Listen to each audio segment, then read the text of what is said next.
What's up, everybody, and welcome back to the Eternal Wrestling Podcast. I'm your host, Jacob. I do want to apologize for the lateness of this episode.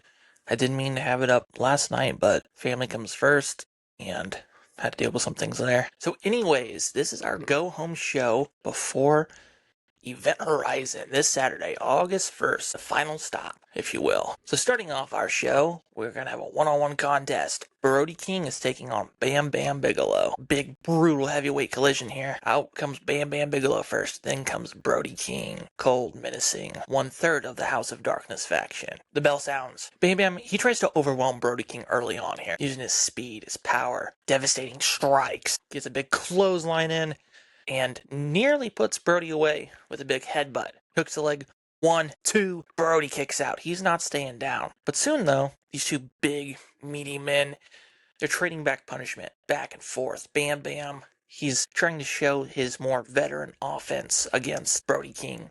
But Brody, he's striking back. Relentless aggression here. Bam goes for another big move. Brody catches him. He turns him around, hits that big Gonzo bomb, slamming down Bam Bigelow. Hooks a leg. 1, 2, 3. The bell sounds, and your winner, Brody King, in our opening contest. After the match, the lights go dark. A cold fog rolls in down the entrance ramp. The camera pans, and as Brody King is standing on top of the ramp, he's flanked by The Undertaker, the leader of the House of Darkness faction, and then Brody King's tag team partner, Aleister Black. And they stand there for a few moments, analyzing the carnage that Brody King has dished out. And then we have a quick commercial break. We come back, and Adam Pearce, he makes his way out to the center of the ring. He's got an announcement regarding the Vanguard Championship, our mid-card title here. And he says that the Vanguard Championship, it is definitely one of the most important championships here on the Reckoning brand, and even in the Eternal Wrestling. So at Event Horizon, I've decided that Damian Priest, he should have a real challenge. So with that being said, Damian Priest will defend his championship against Seth Rollins and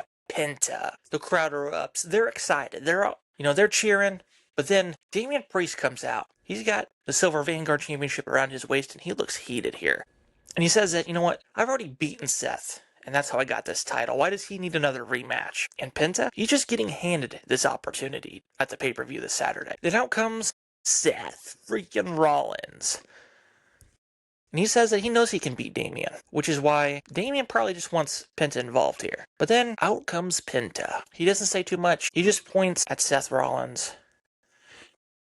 And he does his zero miedo, zero fear taunt. And the three men stare each other down. No fight here, but the tension builds as this triple threat match will go down at the pay-per-view. Next up, we see a tag team showcase match, because both of these tag teams will be in the Fatal 4 elimination tag match to determine new number one contenders who will go on to face our tag team champions, the Hardys. So Jurassic Express, Jungle Boy, Jack Perry, and Luchasaurus take on the team of Rhythm and Blues, Honky Tonk Man, and Greg the Hammer Valentine. With this match, it's a lot of classic tag team action, and the old school veterans are trying to outsmart the younger team of Jurassic Express here. So Jurassic Express, they're using their athleticism, their power very early, big power moves. Luchasaurus, he's dominating with his size, and even tags in Jungle Boy to keep the pace really quick attacks, if you will. But surprisingly, Rhythm and Blues are using some of their veteran instincts here, and they're cutting the match in half. The ring, if you will. Quick tags, distractions, using some classic heel strategies here. Eventually, later on in the match, Jungle Boy, he looks ready to finish this. And he goes for the snare trap. But Honky Tonk Man escapes. He rolls up Jungle Boy into a cradle.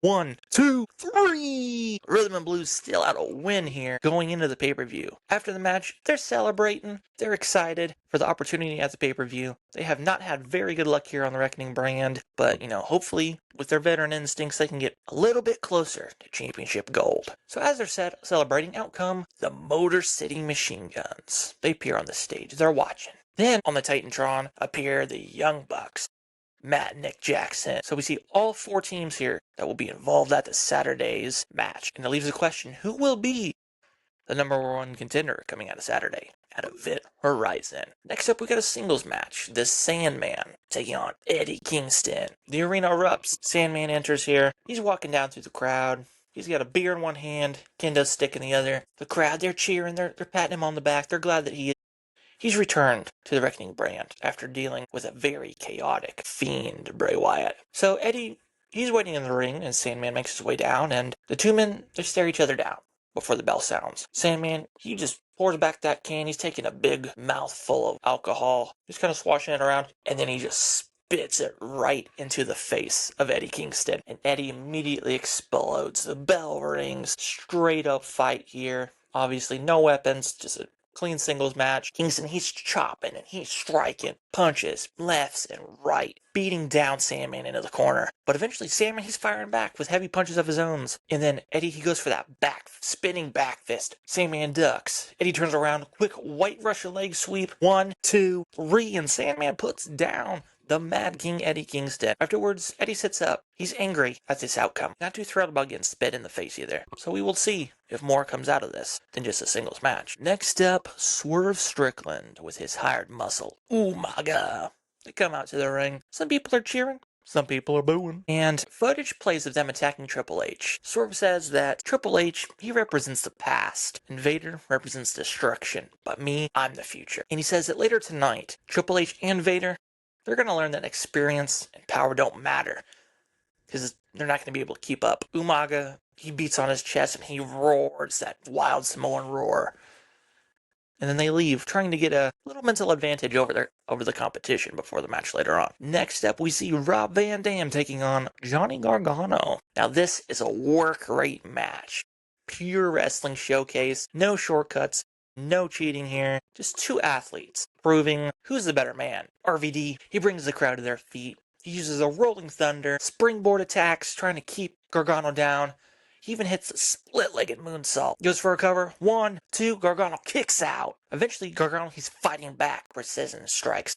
Super kicks. Very technical wrestling here. A lot of like chain wrestling type of maneuvers. Trying to keep RVD down. But RVD can't keep him down. And eventually, he's able to put Johnny down. He makes that ascent to the top rope. He signals a Rob Van Dam, jumps for the 5-star frog splash. Johnny rolls out of the way. RVD crashes into the mat. For a moment, everybody's expecting Johnny to take the easy way out, but he doesn't. He picks up RVD, hits his finishing maneuver, one final beat, goes for the cover. 1, 2, 3. Our winner, Johnny Gargano. Clean match. After the match, we see RVD. He's sitting in the corner. And Johnny, he finally gets a clean win here. No controversy. We get a quick commercial break, and when we come back, Johnny, he's celebrating. Suddenly, flying over the barricade is Darby Allin. He rushes at Johnny Gargano. He's angry about that backstage assault from Gargano a couple weeks ago. And then Johnny got a cheap win against him later on that night. So Johnny, he rolls out. Darby, he grabs a mic as he's storming around the ring. Goes on to say, 2 weeks ago, you tried to take me out, and you wanted everyone to see me as weak. Darby says, you know what, Johnny? You can run tonight. You can pretend everything is fine, but just know there is no escape. And when we meet again, you will remember the name Darby Allin. Johnny, he just slowly backs up the ramp. He doesn't look scared. He just looks cocky here. Cocky, and he just grins ear to ear. Next up, we get a little backstage promo. The Macho Man Randy Savage, yeah. In his black and white gear, the madness on his bandana. He's talking to a female interviewer, and he says that he's been watching what's happening on the Eternal Wrestling Reckoning brand. The champions, the factions, the chaos. But after Event Horizon, one thing's for sure.